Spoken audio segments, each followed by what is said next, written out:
வணக்கம் students. Next நம்ம பார்க்க போகிறது எஸ்ஓபி அண்டு பிஓஎஸில் ஒரு ப்ராப்ளம் தான் பார்க்க போகிறோம். யூனிவர்சிட்டி எக்ஸாமில் கேட்ட ப்ராப்ளம் பார்க்கலாம். Simplify the function into S O P, அதாவது sum of product, and P O S product of sum. ஒரு ஃபங்க்ஷன் கொடுத்துட்டாங்க A B C D. So summation M equal to அதில் என்னென்ன கொடுத்துருக்காங்க எலமெண்ட்ஸ் 0, 1, 2, 5, 8, 9, 10 கொடுத்துட்டாங்க. And implement the simplified function using and or gate. So diagram வரையணும். ஓகேங்களா? So first SOP sum of product கண்டுபிடிக்கலாம். அதுக்கு முதல்ல நீங்கள் என்ன பண்ணணும்னா எலமெண்ட்ஸ் பார்க்கணும். ஸோ உங்களுக்கு எலமெண்ட்ஸ் இருக்குது, அப்புறம் எத்தனை வேரியபிள்ஸ் இருக்குது? 1, 2, 3, 4 வேரியபிள்.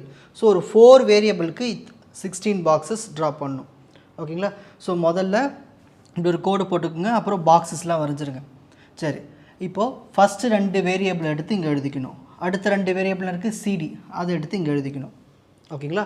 நெக்ஸ்ட் என்ன பண்ணுறீங்கன்னா உள்ள நம்பர்ஸ் போட போகிறோம். ஃபஸ்ட் 0, 1, 2, 3 இப்படி போடணும். நெக்ஸ்ட் 4, 5, 6, 7. அடுத்து இங்கே கீழே வந்துடணும் 8, 9, 10, 11. நெக்ஸ்ட் 12, 13, 14, 15. ஸோ இந்த மாதிரி ஃபஸ்ட்டு நம்பர்ஸ் போட்டுருங்க. அப்புறம் டாப்பில் நம்ம என்ன பண்ணணும்னா 0, 0, 0, 1, 1, 1, 1, 0, 0, 0, 0, 1, 1, 1, 1, 0. இந்த மாதிரி ஃபஸ்ட்டு டேபிளை மார்க் பண்ணி வச்சுருங்க. இப்போது எஸ்ஓபி சம் ஆஃப் ப்ராடக்ட் நம்ம என்ன பண்ணோம்னா உள்ளே கொடுத்துருக்காங்க நம்பர்ஸ், அதை நம்ம வந்து உள்ளே 1ன்னு மார்க் பண்ண போகிறோம். ஸோ எஸ்ஓபியில் நம்ம எப்பயுமே 1ன்னு மார்க் பண்ணணும். இங்கே 0 இருக்குங்களா? 0 எங்கே இருக்குது? இதில் இங்கே தான் இருக்குது. அப்போ இந்த இடத்துல 1ன்னு மார்க் பண்ணணும். நெக்ஸ்ட் அடுத்து 1 எங்கே இருக்குது? இங்கே தான் இருக்குது. அப்போ இந்த இடத்துல 1ன்னு மார்க் பண்ணணும்.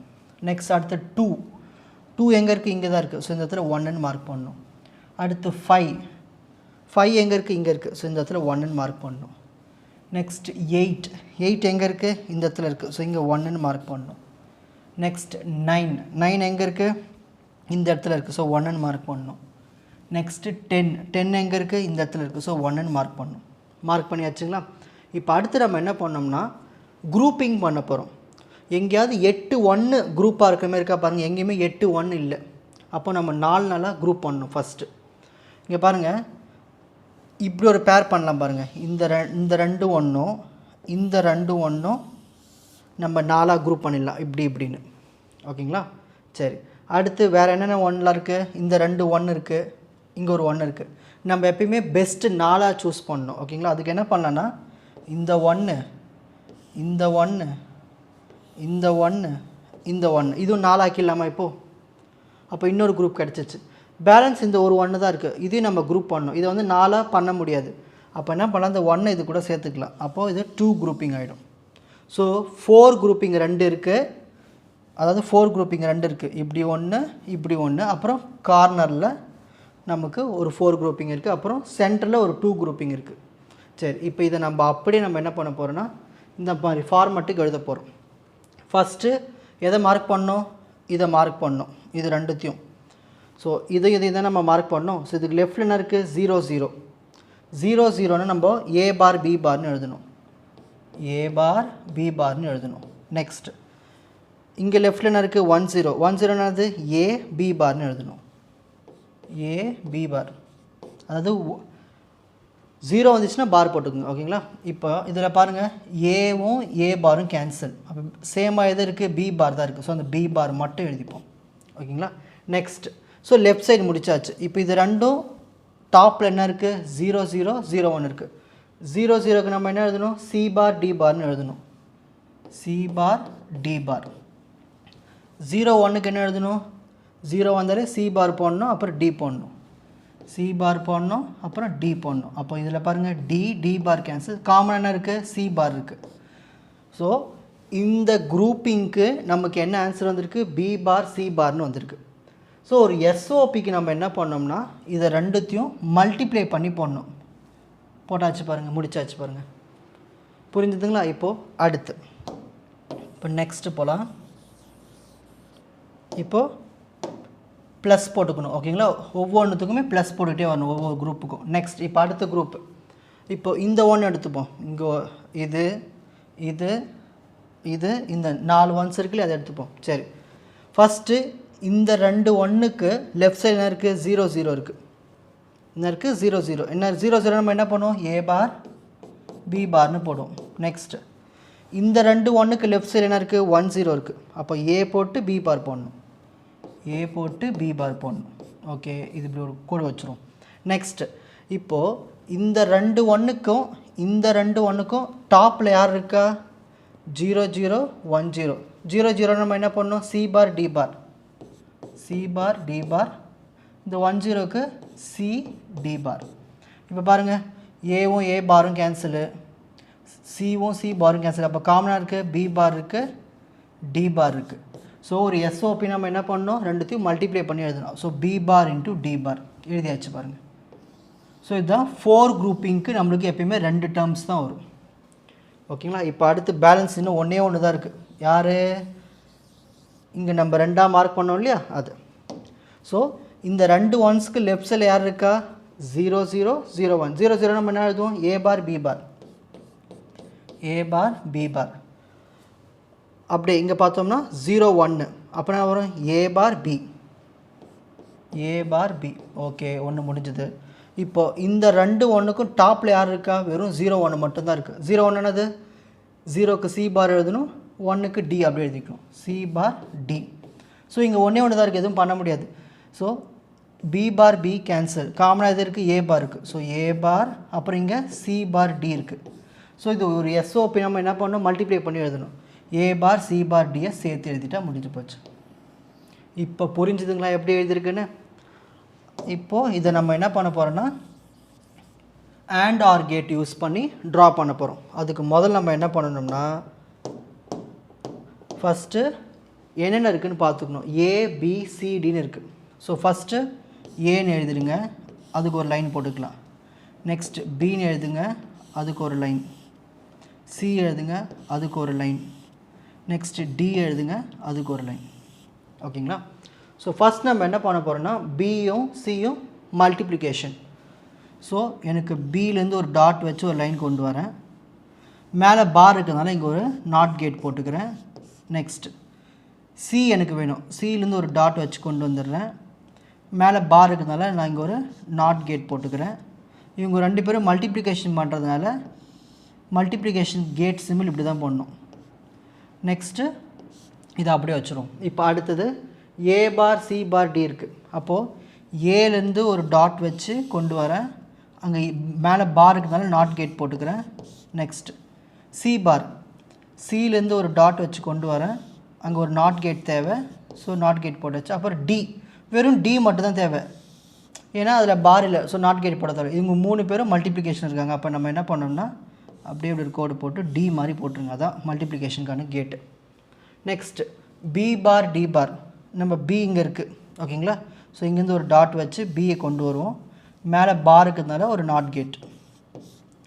நெக்ஸ்ட்டு டி பார், டிலேருந்து ஒரு டாட் வச்சு கொண்டு வரும், இங்கே மேலே பார் இருக்கிறதுனால ஒரு நாட் கேட். இவங்க 2 பேரும் இப்போ மல்டிப்ளிகேஷன் இருக்காங்க. அப்போ என்ன பண்ணோம் இப்படி போட்டு டி கேட் போட்டால் முடிஞ்சு போச்சு.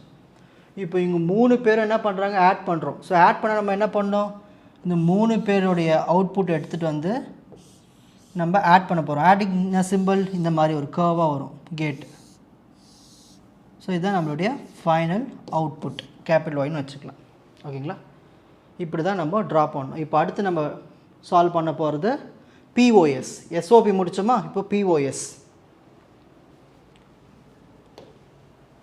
இப்போ கவனிங்க, பிஓஎஸ் என்னதுன்னா ப்ராடக்ட் ஆஃப் சம். சரி, என்னென்ன எலமெண்ட்ஸ் கொடுத்துருக்காங்க 0 1 2 5 8 9 10, அதை எடுத்து எழுதிக்கலாம். டேபிள் எல்லாமே அதே தான். என்ன ஒரு இதில் ஒரு மாற்றம்னா ரொம்ப சிம்பிள். கவனிங்க, இதில் இல்லாத நம்பர்ஸ் என்னென்ன இருக்குதுன்னு பார்க்கணும். இதில் என்ன நம்பர்ஸ் இல்லை 0 1 2 இருக்குது, 3 இல்லை. ஸோ 3ல் வந்து நம்ம என்ன பண்ணணும் 0 மார்க் பண்ணணும். பிஓஎஸ்க்கு எப்பவுமே 0 பண்ணணும். நெக்ஸ்ட்டு 4 இல்லை, அப்போ 4 இருக்கிற இடத்துல 0. 5 இருக்குது, 6ம் 7ம் இல்லை, அப்போது இங்கேயும் 0 போடணும்.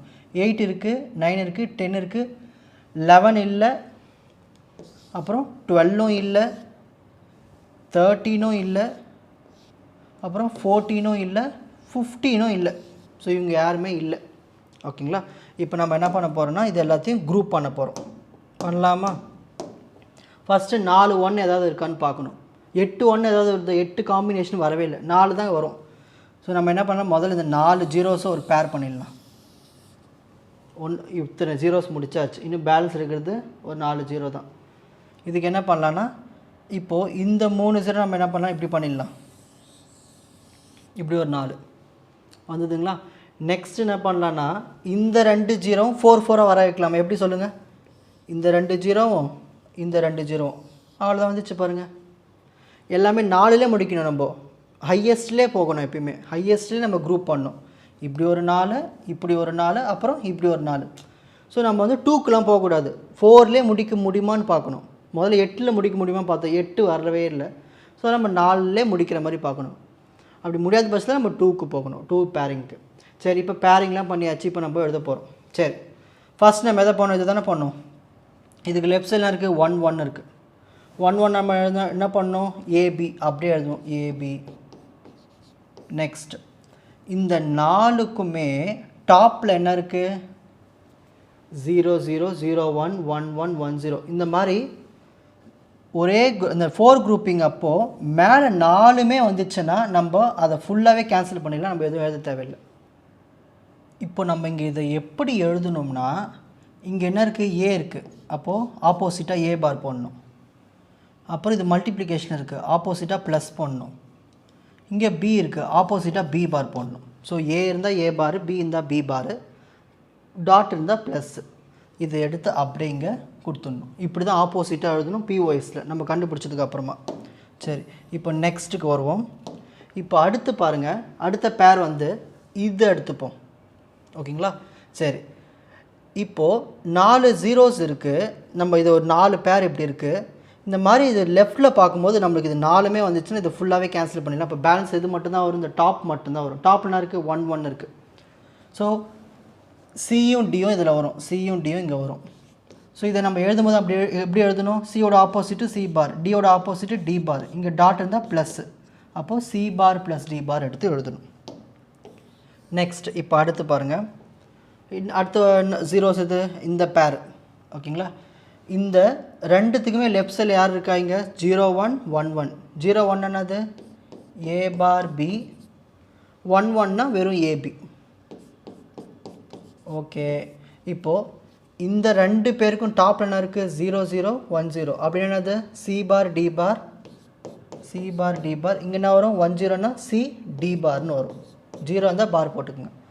இப்போ ஏவும் ஏ பாரும் கேன்சல். அப்போ நம்மளுக்கு என்ன வரும், பி மட்டும் வரும். இங்கே சியும் சி பாரும் கேன்சல், டி பார் காமனாக இருக்குது, டி பார் மேலே வரும்.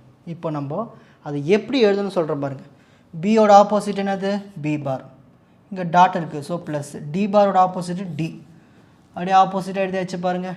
இதுதான் வந்து பிஓஎஸ் ஃபார்ம். ஓகேங்களா? நான் சொல்லி கொடுத்த மாதிரியே போட்டிங்கன்னா உங்களுக்கு ஆன்சர் பக்காவாக வந்துடும். இப்போ அடுத்து நம்ம என்ன பண்ண போகிறோம்னா, இதுக்கு டயக்ராம் ட்ரா பண்ண போகிறோம்.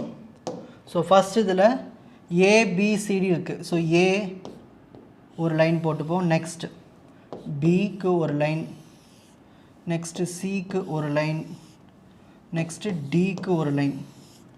இப்போது ஏ பார் எனக்கு வேணும். ஸோ ஏலேருந்து ஒரு டாட் வச்சு ஒரு நாட் கேட் கொடுத்துக்கிறேன், ஏ பார் கிடச்சிருச்சு.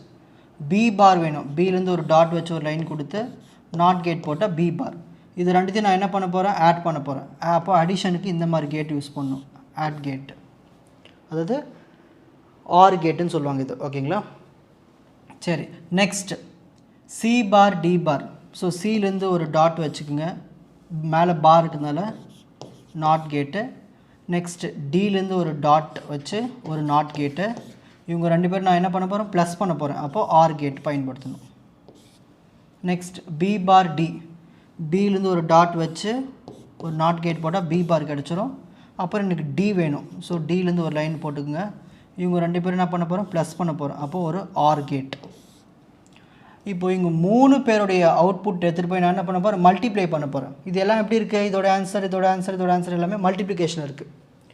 அப்போ நான் என்ன பண்ண போகிறேன்னா, எல்லாத்தையும் எடுத்துகிட்டு போய் ஆண்ட் கேட் கொடுக்க போகிறேன், மல்டிப்ளிகேஷன். இப்படி கொடுத்துட்டா முடிஞ்சு போச்சு. இதுதான் எனக்கு ஃபைனல் அவுட்புட். ஓகேங்களா? ரொம்ப சிம்பிள் தானே. இப்போது ஸ்க்ரீன்ஷாட் டைம்.